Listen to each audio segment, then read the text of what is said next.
Mes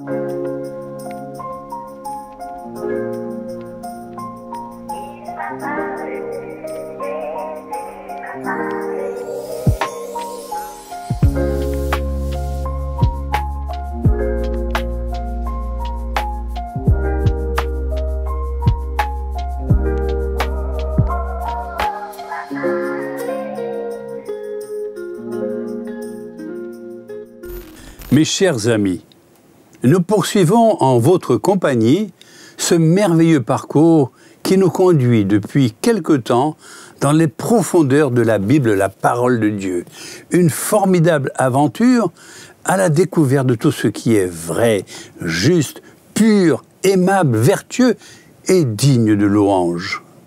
Merci de nous accompagner avec autant d'assiduité. Merci également à l'équipe de Espérance Média Martinique pour une efficace contribution.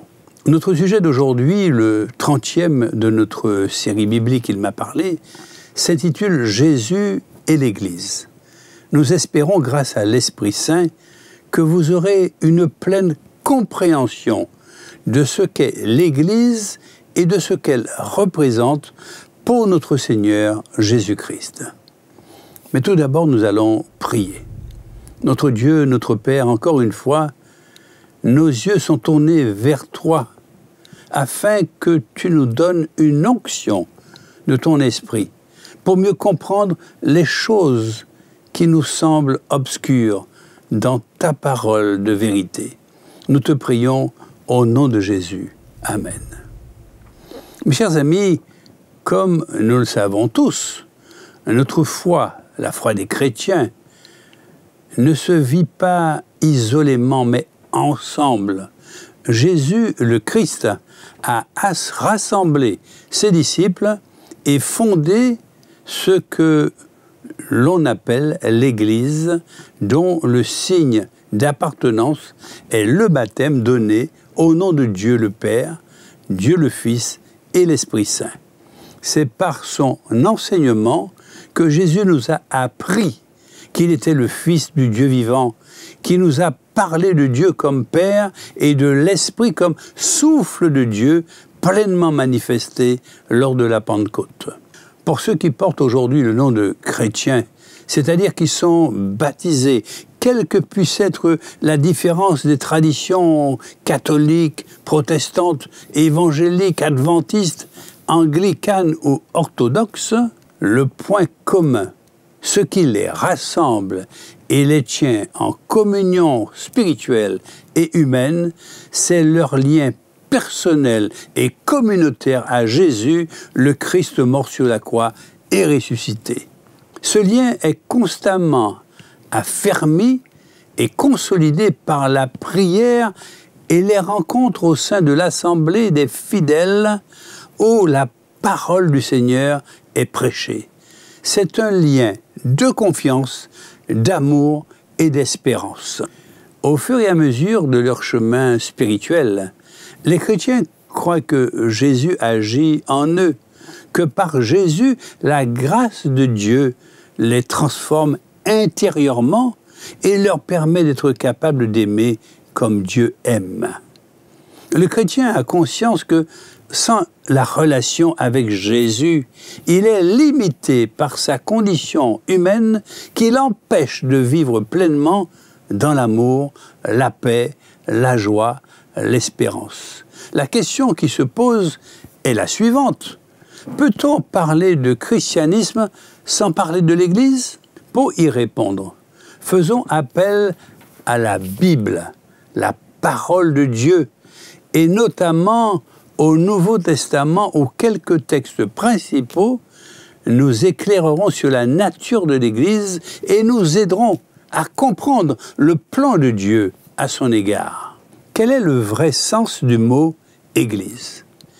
Église en grec « ecclésia », composé de « ek », hors de, et « klésis », un appel. Ecclésia, c'est un appel hors de, ou appelé hors de, ou ce qui est appelé dehors pour se rassembler. Ainsi, l'Église est une appelée hors de. l'Église est appelée hors du monde.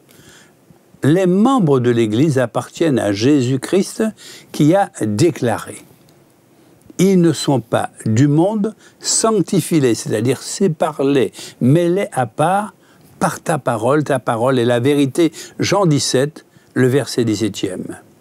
Notons également que le mot « église », ecclésia en grec, qui est la langue dans laquelle le Nouveau Testament a été écrit, apparaît 114 fois au cours des 27 livres qui forment son contenu. Cela suffit à écarter l'opinion de tous ceux qui s'imaginent qu'on peut faire l'économie de l'Église dans la pratique de la foi, qui pensent un peu trop facilement que la foi chrétienne est une affaire purement individuelle et que chacun est libre de vivre sa foi comme il l'entend. D'ailleurs, la Septante, la version grecque de l'Ancien Testament hébreu, très populaire au temps de Jésus, utilisait le terme « ecclésia » pour traduire le terme hébreu « kahal », qui désignait le rassemblement, l'assemblée ou la congrégation. Par conséquent, quand on sait que le mot « église » ecclésia signifie aussi « assemblée », l'avertissement de Dieu à ne pas abandonner, à ne pas l'abandonner, prend une tournure sérieuse. N'abandonnons pas nos assemblées comme certains qui ont pris l'habitude de ne plus venir. Au contraire, aidons-nous davantage les uns les autres, puisque, vous le voyez, le jour du Seigneur est proche. Hébreux chapitre 10, le verset 25. Gardons bien à l'esprit que l'Église, c'est le rassemblement de ceux qui ont été appelés par Dieu en Jésus-Christ. Rassemblement dans une congrégation locale, à un endroit donné, ou encore la totalité de ceux qui appartiennent à Jésus-Christ par-delà les congrégations locales. Il y a donc principalement deux manières de comprendre le mot « Église » dans le Nouveau Testament, soit l'assemblée locale, soit l'ensemble de tous les croyants. Mais nous devons savoir que dans le Nouveau Testament, le mot « Église » est très souvent lié à Dieu, comme par exemple dans l'adresse aux Corinthiens qui porte la mention de « l'Église de Dieu qui est à Corinthe ».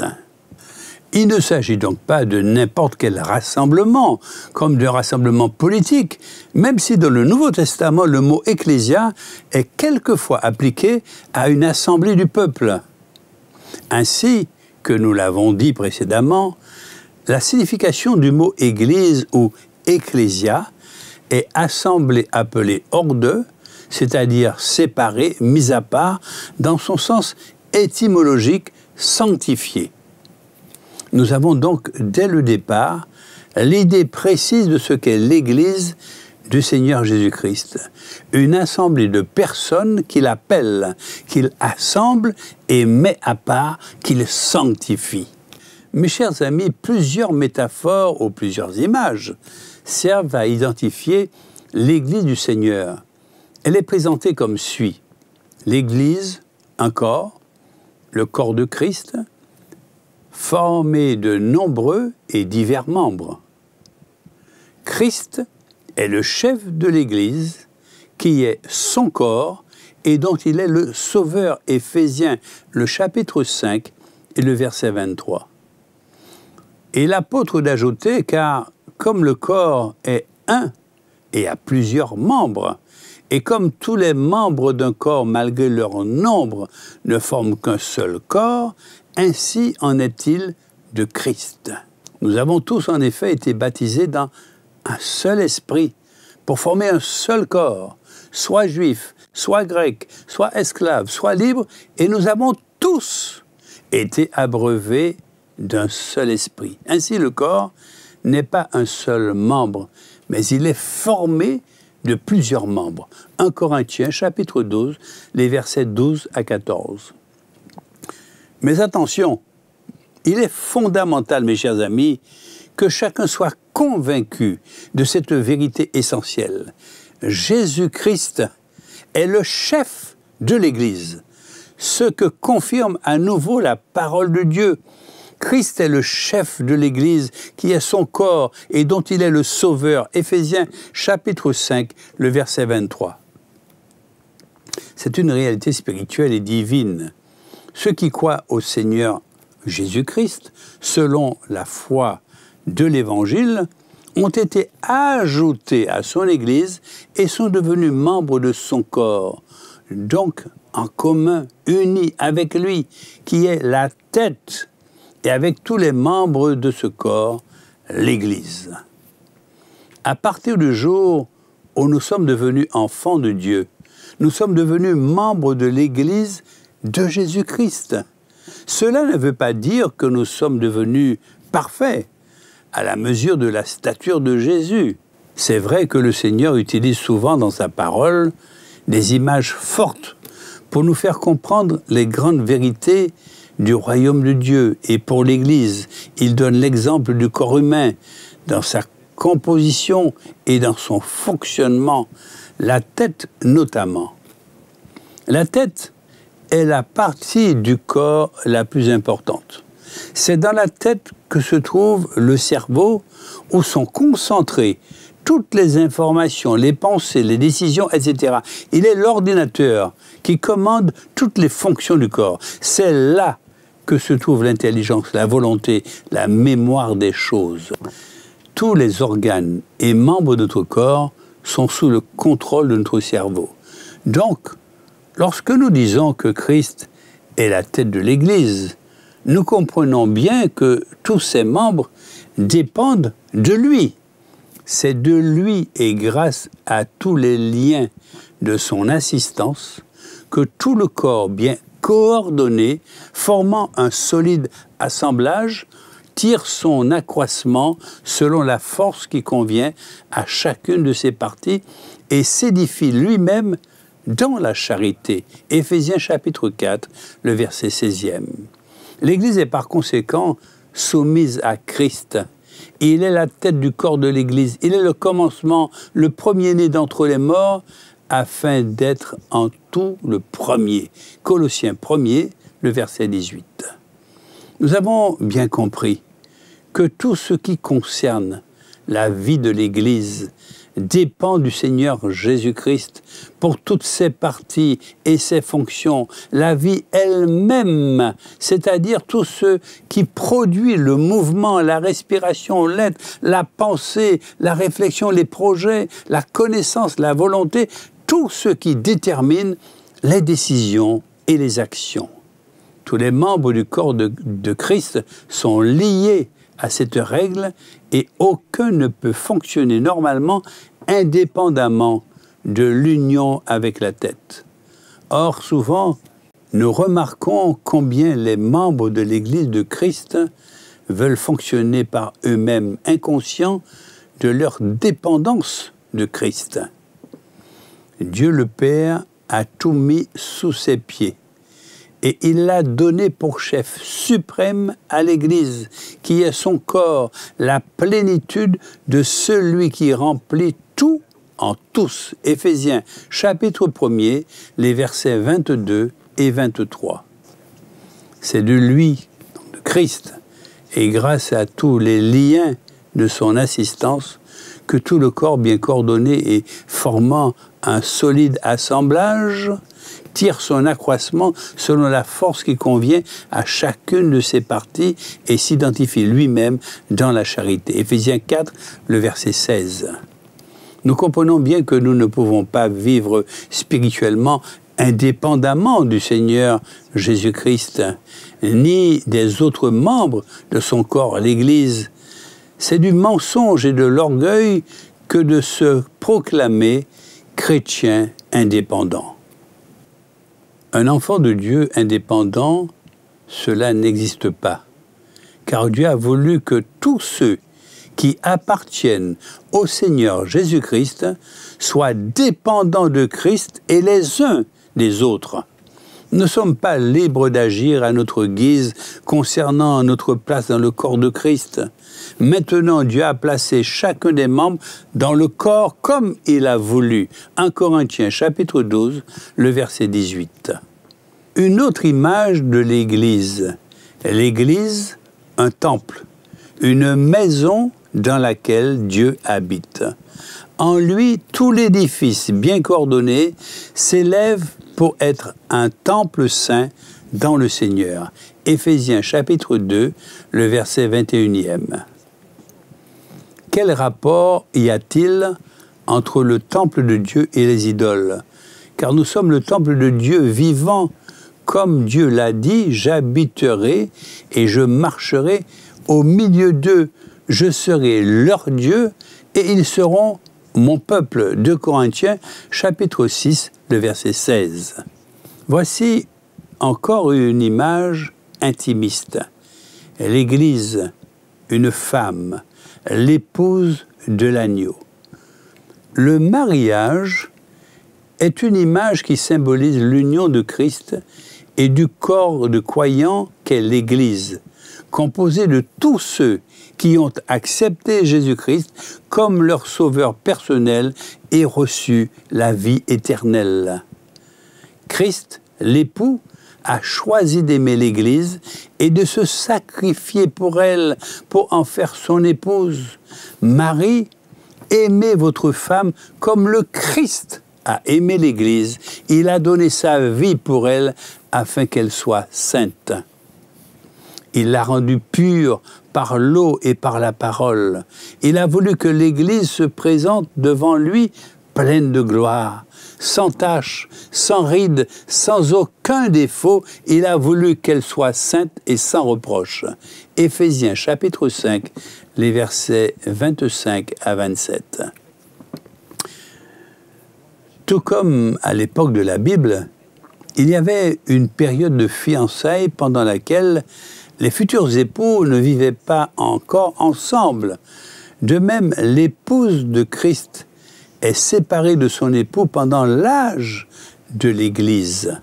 La responsabilité de l'épouse est de lui demeurer fidèle et ainsi, à son retour, l'Église sera unie à Jésus-Christ. Leurs noces seront célébrées officiellement et leur union éternelle sera scellée. Réjouissons-nous et soyons heureux. Rendons-lui gloire, car le moment des noces de l'agneau est arrivé et son épouse s'est préparée. On lui a donné un vêtement fait d'un fin tissu de lin, brillant et pur. Le tissu de lin représente les actions justes du peuple de Dieu. L'ange me dit, écrit, « Heureux ceux qui ont été invités au repas des noces de l'agneau. » Et il ajoute, « Ce sont là les paroles véritables de Dieu. » Apocalypse 19, versets 7 à 9. Les croyants passeront l'éternité dans la cité céleste appelée la Nouvelle Jérusalem. La ville sainte, la Nouvelle Jérusalem, n'est pas l'Église, mais elle partage certaines de ses caractéristiques. Dans sa vision de la fin des temps, l'apôtre Jean la voit descendre du ciel comme une mariée, resplendissante de gloire. Ses habitants, les rachetés du Seigneur, seront purs et saints et porteront des vêtements blancs de sainteté et de justice. La cité est comparée à une épouse parce que l'épouse de Christ y demeure. Les croyants en Jésus-Christ sont son épouse qui attend impatiemment le jour où elle sera unie à son époux. D'ici là, nous demeurons fidèles et nous exclamons avec tous les rachetés, « Viens Seigneur Jésus ». Apocalypse 22, le verset 20. Il est important de regarder et de voir l'Église telle que le Seigneur la regarde. Il la voit dans sa construction dans le temps, depuis le commencement, sa naissance, lors de l'appel de ses premiers disciples et le moment où elle est scellée, apparaissant comme l'Église le jour de la Pentecôte à Jérusalem, puis dans sa croissance tout au long des siècles, jusqu'au jour où elle apparaîtra glorieuse dans la gloire de Dieu. Soulignons que l'Église du Seigneur Jésus-Christ est composée de personnes de toutes nations, de toute tribu, de tout peuple et de toute langue, qui ont lavé leurs robes et les ont blanchis dans le sang de l'agneau. Apocalypse 7, les versets 9 et 14. Cependant, Jésus-Christ, le chef de l'Église, la tête de l'Église, n'a pas laissé son Église à la merci de nos initiatives, de nos volontés, de nos méthodes. Lui-même en prend soin et lui a donné pour cela l'aide omniprésente, toute puissante et active de son Esprit Saint. Celui qui doit vous venir en aide, le Saint-Esprit que le Père enverra en mon nom, vous enseignera tout et vous rappellera tout ce que je vous ai dit. Jean 14, le verset 26. Malheureusement, ce que la parole de Dieu avait déclaré s'agissant des temps difficiles dans les derniers jours est une réalité aujourd'hui, même au sein de l'Église de Jésus-Christ. Les orgueilleux, les voleurs du temple que Jésus avait chassés de son temps, les égoïstes, les hautains, les spécialistes de la fausse piété et de la mondanité ont pris place. Nous constatons, entre autres, que l'esprit du monde est entré dans de nombreuses églises et possède beaucoup de chrétiens. On va chercher ses inspirations dans les méthodes, les modes, la musique, la gesticulation, l'ambiance du monde. Mes chers amis, si Jésus se trouvait physiquement dans certains lieux où on est censé le louer, il manifesterait sa désapprobation comme il le fit dans le temple de Jérusalem en chassant les marchands du temple. Mais la réprobation divine se remarque par une absence de plus en plus évidente de la manifestation réelle et puissante de l'Esprit de Dieu.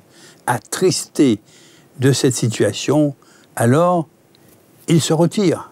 Heureusement, son retrait n'est jamais définitif. Le rôle du Saint-Esprit étant de convaincre ceux qui, à un moment de leur cheminement spirituel, se sont quelque peu relâchés, de revenir de leur mauvaise voie, la parole de Dieu confirmant dans Proverbe 28, verset 13, « Celui qui cache ses transgressions ne prospère point, mais celui qui les avoue et les délaisse obtient miséricorde. » La Bible, la parole de Dieu, lance à chacun cet appel, que celui qui a des oreilles écoute ce que l'Esprit dit aux églises. Apocalypse 3, le verset 13. Ouvrons donc nos oreilles. Soyons attentifs à la parole de Dieu. Ouvrons notre cœur à l'appel du Seigneur afin de vivre en communion avec lui. Alors il fera de nous des vainqueurs, capables de résister aux voies séductrices de la tentation. Nous aurons une place sur le trône même de Dieu. Quel honneur et quelle gloire! Le vainqueur, je le ferai asseoir avec moi sur mon trône, comme moi j'ai vaincu et me suis assis avec mon Père sur son trône. Apocalypse 3, le verset 21. Mes chers amis, du fait de notre appartenance à la véritable Église, celle de Jésus-Christ, notre statut est le suivant. C'est pourquoi vous n'êtes plus des étrangers, ni des gens de passage, mais vous faites partie du peuple de Dieu. Vous en avez tous les droits et vous êtes de la famille de Dieu. Vous êtes devenus la maison qui a pour fondation les apôtres et les prophètes. La pierre principale, c'est le Christ Jésus lui-même. C'est en union avec le Christ que toutes les pierres de la maison tiennent ensemble. Et cette maison s'agrandit pour former un temple saint dans le Seigneur. C'est en union avec le Christ que vous aussi, vous faites partie de la maison qui est construite. Et vous formez avec tous les autres un lieu où Dieu habite par son esprit. Éphésiens 2, les versets 19 à 22. Mes chers amis, gardons courage et soyons persévérants. La Bible ne dit-elle pas, voilà pourquoi il doit faire preuve de patience ceux qui appartiennent à Dieu, qui obéissent à ses commandements et sont fidèles à Jésus, bientôt, ils régneront avec Jésus. Et nous disons Amen à cela. Nous allons prier pour clore. Merci, bon Père Céleste, de nous avoir assistés une fois de plus par ton Esprit Saint durant cette importante présentation. Permets à tous ceux qui l'ont suivi, soit en télédiffusion ou en radiodiffusion, de savoir qu'ils font partie d'un grand projet de vie éternelle avec Jésus comme promoteur. La confirmation n'est-elle pas dans Jean 3, verset 16 ? Oui, Dieu a tant aimé les hommes qu'il a donné son Fils, son unique, pour qu'aucun de ceux qui se confient en lui ne soit perdu, mais que chacun accède à la vie éternelle. Amen. Nous vous annonçons d'ores et déjà notre prochain sujet, le 31e de la série biblique Il m'a parlé, les enseignements de Jésus. Ne manquez pas cette présentation riche en arguments tirés comme toujours de la Bible, la parole de Dieu. Alors, à bientôt donc, mes chers amis.